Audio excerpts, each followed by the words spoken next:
오늘은 기도 속의 하나님이라는 제목으로 말씀을 전하려고 합니다. 지난주에는 우리가 솔로몬의 성전 건축을 위한 준비 과정을 살펴보았습니다. 그 후로 솔로몬은 성전을 훌륭하게 완공했습니다. 그리고 다윗의 시온성에 있었던 언약궤를 모두 성전으로 옮깁니다. 언약궤는 모세 때부터 있었던 것으로 금을 입힌 나무 상자 안에 성물들을 보관한 것입니다. 모세의 언약궤 안에는 십계명을 새긴 석판 2개와 아론의 지팡이 그리고 만나가 있었습니다. 후에 언약궤는 블레셋에게 빼앗겼다가 다시 돌려받게 됩니다. 그래서 솔로몬 때의 언약궤에는 모세의 십계명 석판 2개만 들어있었습니다. 그 후 솔로몬은 성전을 하나님께 바치는 봉헌 의식을 올리게 됩니다. 이에 구름이 일어나 법궤와 성전을 감쌌습니다. 이를 성경에서는 신의 영광이 신의 집을 가득 채웠다고 표현하고 있습니다. 솔로몬은 이스라엘 장로들 족장들과 모든 백성들 앞에서 성전 봉헌식 연설을 하였습니다.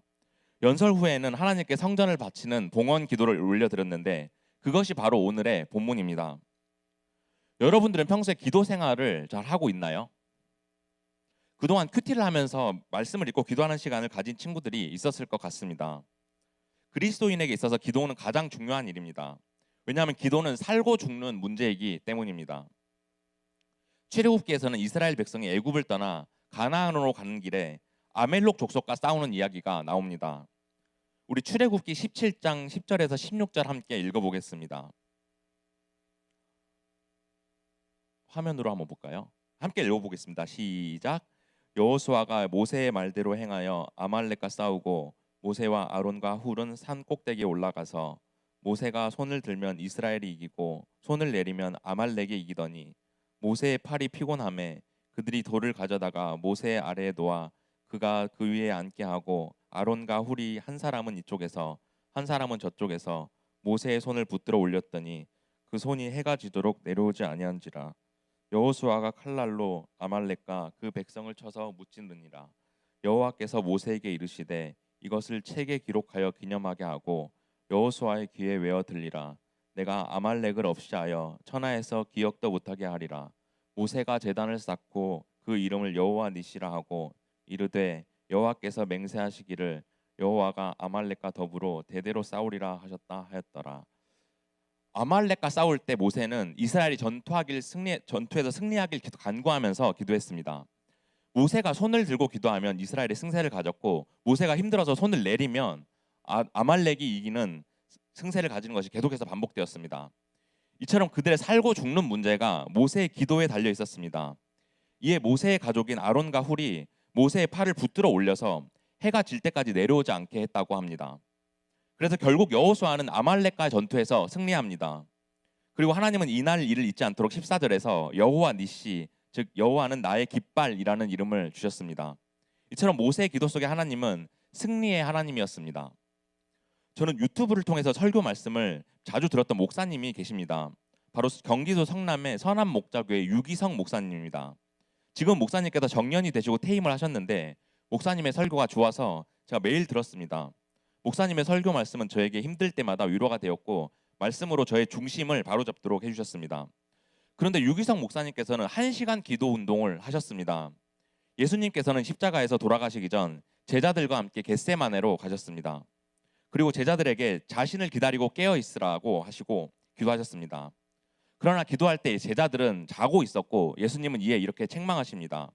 너희가 나와 1시간도 함께 깨어 있을 수 없더냐. 이처럼 예수님께서는 십자가에 매달리시기 전 제자들이 1시간 동안만 자신을 위해 깨어 있기를 원하셨습니다. 하지만 제자들은 앞으로 무슨 일이 일어나는지 몰랐고 세상 모르게 자고 있었던 것입니다. 이 말씀을 붙들고 유기성 목사님은 1시간 기도 운동을 하셨습니다. 또 제가 출석하던 교회 목사님도 설교 시간에 매일 1시간 기도를 하라고 권유를 하셨습니다. 그래서 저는 그 말씀에 순종해서 매일 1시간 기도를 시작하게 되었는데 처음에는 10분 하기도 어려웠습니다. 하지만 계속해서 1시간을 채우려고 노력을 하였고 점점 익숙해지면서 1시간이 2시간이 되어서 나중에는 제가 2시간까지 기도를 하게 되었습니다. 제가 그렇게 열심히 기도한 하나님은 저에게 많은 성령의 은사를 내려주시는 하나님이었습니다. 저에게 많은 체험을 하게 해주셨고 은사를 내려주고 성령 충만케 해주셨습니다. 여러분들의 기도 속에 하나님은 어떤 하나님이었나요? 솔로몬은 기도의 사람이었습니다. 열왕기상 3장에서 솔로몬은 하나님께 일천 번제를 드릴 정도로 간절하게 기도했습니다. 또 지혜를 달라고 기도하여 주님께서는 기뻐하시며 솔로몬에게 지혜를 주셨습니다. 하나님께서는 솔로몬에게 듣는 마음을 주셨고 그의 지혜가 전 세계로 알려지게 됩니다. 또 솔로몬은 성전을 완공하고 나서 하나님께 영광을 올려드리고 기도를 합니다. 오늘 본문을 통해서 좋은 것을 이루어 주신 솔로몬의 기도 속에 하나님은 어떤 분이신지를 살펴보겠습니다. 그리고 우리 고등부 친구들이 하나님께 기도로 나아갈 때 하나님이 어떤 분인지를 깨닫고 기도를 통해 성령님을 체험하고 기도하는 기쁨을 누리기를 축복합니다. 첫 번째로 우리 22절에서 26절까지 함께 읽어보겠습니다. 22절에서 26절까지 함께 읽어보겠습니다. 성경책 보고 읽어볼까요? 시작. 솔로몬이 여호와의 제단 앞에서 이스라엘의 온 회중과 마주서서 하늘을 향하여 손을 펴고 이르되 이스라엘의 하나님 여호와여 위로 하늘과 아래로 땅에 주와 같은 신이 없나이다. 주께서는 온 마음으로 주의 앞에서 행하는 종들에게 언약을 지키시고 은혜를 베푸시나이다. 주께서 주의 종 내 아버지 다윗에게 하신 말씀을 지키사 주의 입으로 말씀하신 것을 손으로 이루심이 오늘과 같으니이다. 이스라엘의 하나님 여호와여 주께서 주의 종 내 아버지 다윗에게 말씀하시기를 내 자손이 자기 길을 삼가서 내가 내 앞에서 행한 것 같이 내 앞에서 행하기만 하면 내게서 나서 이스라엘의 왕위에 앉을 사람이 내 앞에서 끊어지지 아니하리라 하셨사오니 이제 다윗을 위하여 그 하신 말씀을 지키시옵소서. 그런즉 이스라엘의 하나님이여 원하건대 주는 주의 종 내 아버지 다윗에게 하신 말씀이 확실하게 하옵소서. 이처럼 솔로몬은 본문에서 다윗 왕조가 영원히 이어질 것을 간구하고 있습니다. 하나님께서 다윗에게 언약하셨던 것을 하나님께 요청합니다. 22절에서 솔로몬은 여호와의 제단 앞에서 기도합니다. 우리 화면에 한번 그림 보겠습니다. 저번에 제가 성전 한번 사진을 보여드렸는데 보면 성전 앞에 저 앞에 있는 게 제단입니다. 저기 사람이 있는 게 보이시죠? 저기 이제 번제를 지금 드리고 있는 건데 저기 앞에 사람이 서 있는 거 보이시죠? 솔로몬이 저기 위에서 성전 그 봉헌 기도를 한 것입니다. 그리고 이 앞들에 있는 제단 앞에서 저렇게 기도한 것입니다. 그리고 이스라엘의 온 백성과 마주해서 무릎을 꿇고 두 손을 들고 기도합니다. 솔로몬이 무릎을 꿇고 기도했다는 사실은 54절에서도 나옵니다. 우리 54절 함께 보겠습니다. 8장 54절 함께 읽어보겠습니다. 찾으셨으면 아멘. 54절 시작. 솔로몬이 무릎을 꿇고 손을 펴서 하늘을 향하여 이 기도와 간구로 여호와께 아뢰기를 마치고 여호와의 제단 앞에서 일어나. 이처럼 솔로몬은 무릎을 꿇고 손을 펴서 간절하게 기도합니다. 또는 하늘을 향해 손을 폈다는 것은 하늘에 계시는 하나님께 간절하게 기도는 드린 것을 나타내 줍니다. 오늘 우리 본문에서 주라는 말이 20번이나 나오는데 이는 솔로몬이 계속해서 주님을 부르면서 간절하게 기도했음을 알 수 있습니다. 이처럼 간절하고 전심을 다해 기도할 때 주님께서는 그 기도를 들어주십니다. 성경 인물 중에서 기도를 가장 간절하게 드렸던 사람은 엘리야입니다. 엘리야는 기도할 때 얼굴을 무릎 사이에 파묻고 기도했습니다. 얼굴을 양 무릎 사이에 파묻는 것은 매우 어렵습니다. 이렇게 간절하고 애타는 마음으로 기도를 해야 하는데 우리는 이렇게 하기가 힘듭니다. 이처럼 우리는 무릎 꿇고 겸손한 모습을 하나님께 보여야 합니다. 그래야 하나님이 우리의 기도에 감동을 받으시고 응답하십니다. 23절에서 위로 하늘과 아래로 땅에 주와 같은 신은 없다고 말합니다. 이처럼 솔로몬은 세상에 하나님 같은 분은 없다고 고백합니다. 또 온 마음을 다해 주의 앞에서 행하는 자들에게는 언약을 지키시고 은혜를 베푸신다고 하십니다. 오늘 본문 24, 25, 26절에서 솔로몬은 주의 종 내 아버지 다윗이라고 하면서 자신의 아버지인 다윗이 주의 종이라고 3번이나 반복하여 말하고 있습니다. 또 자신이 주의 종이라고 6번 반복해서 말하면서 전능하고 위대하신 하나님을 높이고 있습니다. 그리고 하나님은 온 마음을 다해 행하면 은혜를 베풀어 주신다고 말하고 있습니다. 24절에서 주의 입으로 말씀하신 것을 손으로 이루심이 이 구절을 통해 하나님은 솔로몬이 왕이 되고 금방 성전을 건축하는 은혜를 주시면서 다윗에게 약속했던 말씀을 이루셨습니다. 솔로몬은 이 같은 하나님의 신실하심에 대해서 강조합니다. 하나님께서 솔로몬에게 언약을 지키시고 은혜를 부어주신 것입니다. 25절에서 솔로몬은 자신이 다윗의 왕위를 이어받았듯이 이후로도 자신의 후손들이 계속해서 이스라엘 왕위를 이어나가게 해달라고 기도합니다. 하지만 솔로몬은 말년에 많은 이방 여자들과 결혼하고 우상 숭배를 하여 불순종하였습니다. 이에 이스라엘은 남유다와 북이스라엘로 분열되었고 계속된 불순종으로 결국 멸망하였습니다. 이것은 우리가 에레미야를 통해서 살펴보았습니다. 그러나 하나님은 이 같은 솔로몬과 그의 후손들의 불순종에도 불구하고 이 언약을 예수 그리스도를 통해서 궁극적으로 이루셨습니다. 예수님의 족보를 보면 아담을 1대로 해서 다윗은 33대이고 예수 그리스도는 60대입니다. 이처럼 다윗에게 하신 언약을 반드시 지키신 하나님의 은혜를 우리는 볼 수 있습니다. 22절에서 26절까지 살펴보면서 우리는 솔로몬의 기도 속에서 언약에 신실하신 하나님을 볼 수 있습니다.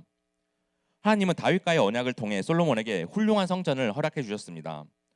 온 마음을 다해서 주 앞에 기도를 하는 종들에게는 언약을 지켜주셔서 은혜를 베풀어 주셨습니다.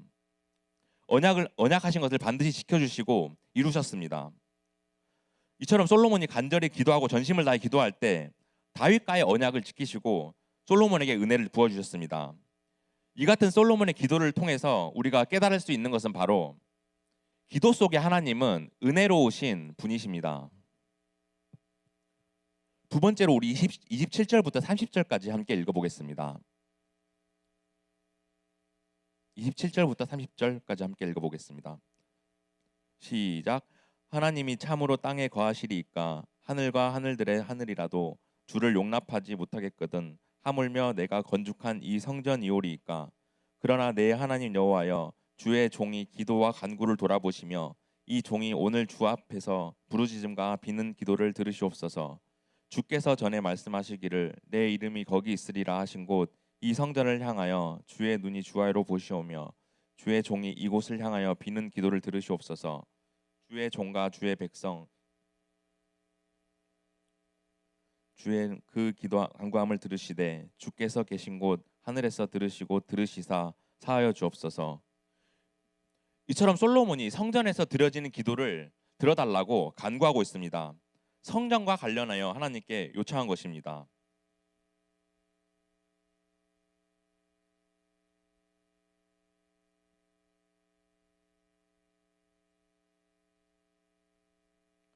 (27절에서) 하나님이 참으로 땅에 거하시리이까, 이 구절은 역대와 6장과 평행 본문입니다. 평행 본문이란 말씀 구절이 똑같다는 것입니다.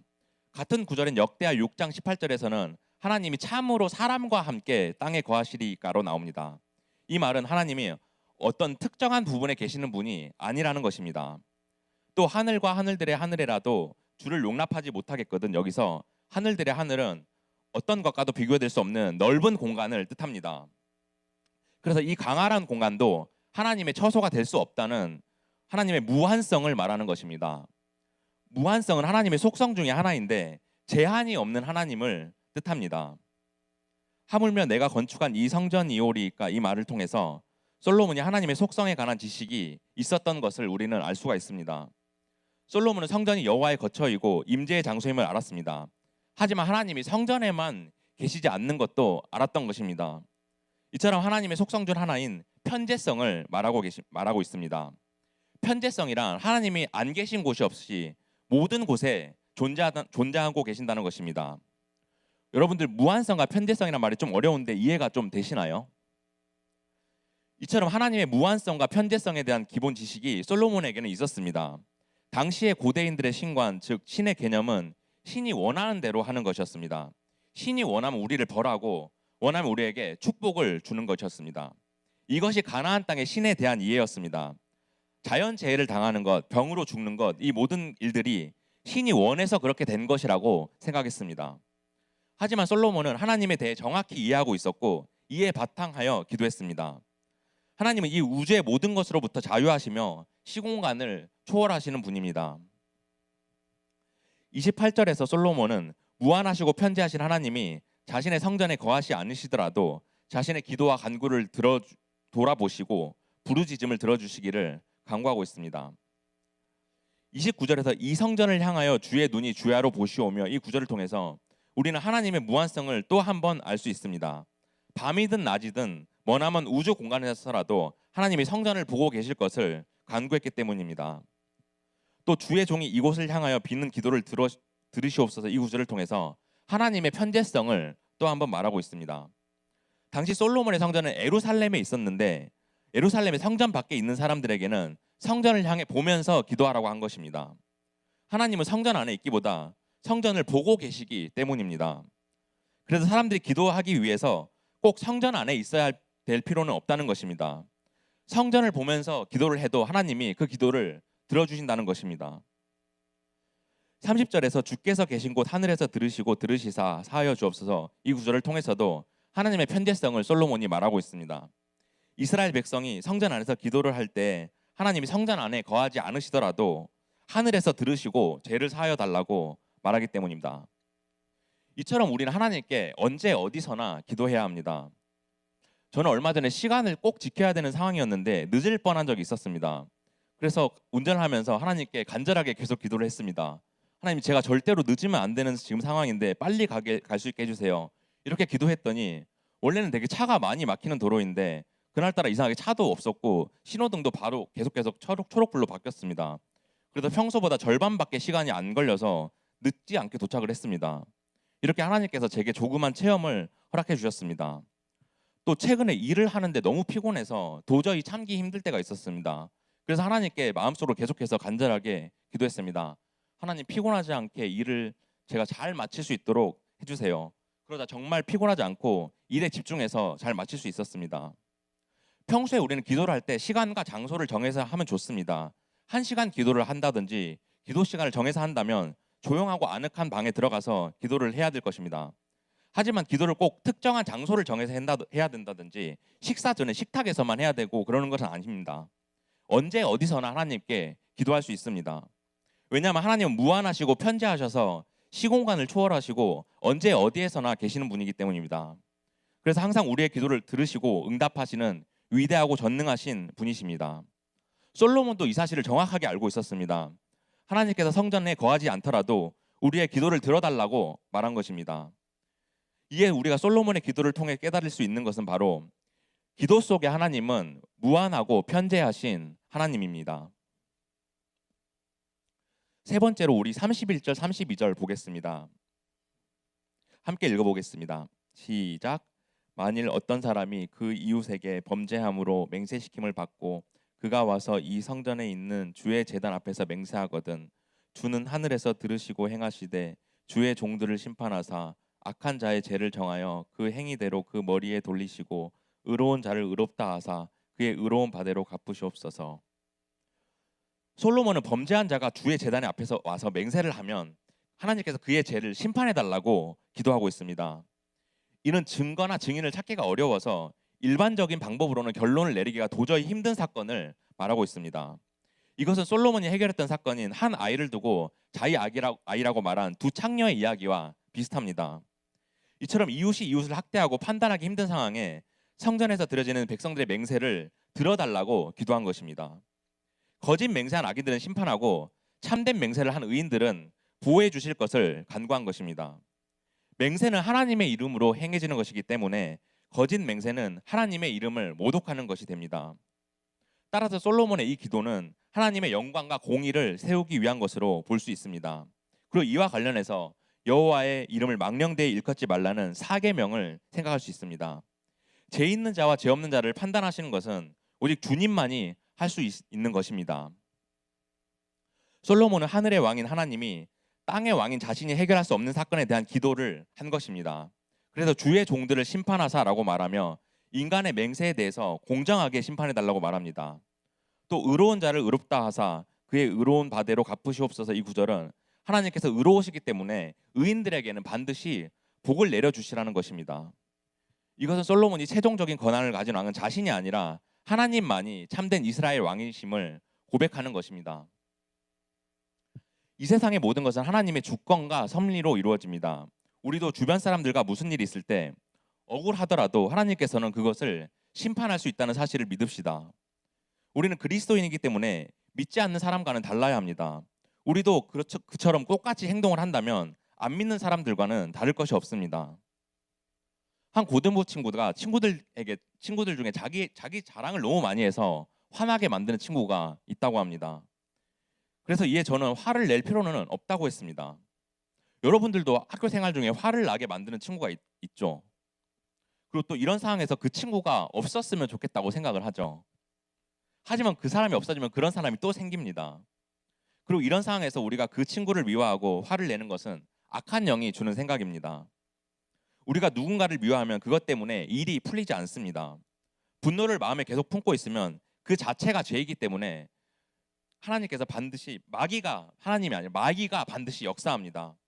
마귀는 이 분노를 이용하여 틈탐으로 죄를 짓게 되어 마귀의 종노릇을 하게 됩니다. 그래서 결국 분노의 영은 믿음 생활을 방해하게 됩니다.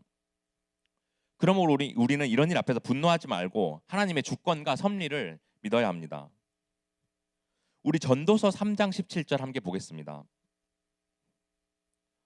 화면으로 함께 보면서 읽어보겠습니다. 시작. 내가 내 마음속으로 이르기를 의인과 악의를 하나님이 심판하시리니 이는 모든 소망하는 일과 모든 행사에 때가 있음이라 하였으며, 이처럼 무슨 일이 있을 때 내가 내 마음에 말한다고 합니다. 그리고 하나님이 반드시 악한 자를 심판한다고 하십니다. 때가 왔을 때 심판한다고 하십니다. 솔로몬도 이 사실을 알고 있었습니다. 이스라엘 백성들이 이웃을 해하였을 때, 그리고 증거가 증인이 없어 판결이 객관적으로 어려울 때 하나님의 때에 심판해달라고 기도하였습니다. 의인과 악인을 하나님께서 판결해달라고 하였습니다. 이러한 솔로몬의 기도를 보면서 우리가 깨달을 수 있는 것은 기도 속의 하나님은 공의로우신 하나님입니다. 이제 말씀을 정리하겠습니다. 사랑하는 고등부 친구들, 솔로몬은 하나님께 간절하게 전심으로 기도했습니다. 그리고 이에 다윗과 맺은 언약을 지켜주시고 많은 은혜를 주셨습니다. 이처럼 하나님은 은혜로우신 분입니다. 죄인인 우리를 은혜로 받아주신 위대한 분이십니다. 우리가 하나님을 높이고 찬양할 때 기쁘게 받아주시며 은혜를 주시는 분입니다. 또 우리가 전심으로 기도할 때 은혜를 주시는 분입니다. 하나님은 언제 어디서나 우리의 기도를 들어주시는 분입니다. 우리가 기도의 재단을 쌓기 위해서 들어가는 조용한 방에서, 아니면 우리가 다니는 지하철이나 버스에나 기도를 해도 우리의 기도를 항상 듣고 계십니다. 왜냐하면 하나님은 무한하시고 편재하신 분이기 때문입니다. 우주 어디에서도 우리의 기도를 듣고 계시고 세상 어디에나 존재하는 분이기 때문입니다. 우리는 이를 깨닫고 작은 것과 사소한 것부터 하나님께 기도를 드릴 수 있어야 합니다. 그렇게 하나님께서 우리에게 역사한다는 사실을 믿고 나아가야 합니다. 하나님은 선한 자와 악한 자를 심판하시는 분입니다. 우리가 선한 일을 할 때 복을 주시는 분입니다. 그리고 이 세상의 악한 자들을 반드시 심판하는 분이십니다. 우리에게 복을 달라고 기도할 때나 우리의 어려움을 놓고 기도할 때나 공의로우신 하나님은 그것을 들어주시고 하나님의 주권과 섭리로 이 세상의 이치를 만들어가는 분이십니다. 우리는 공의로우신 하나님을 사모하면서 기도의 사람들로 살아가야 합니다. 이러한 은혜가 예수 그리스도 안에서 날마다 부어짐을 믿읍시다. 무한하고 편재하시며 공의로우신 하나님이 언제 어디서나 우리의 기도를 들어주시고 지켜주신다는 것을 깨닫고 나아갑시다. 이번 한 주간도 우리를 받으시고 우리의 기도에 응답하시며 우리에게 은혜를 베풀어 주시는 위대하신 하나님을 전심으로 기도하며 찬양하고 살아가기를 간절히 소망합니다.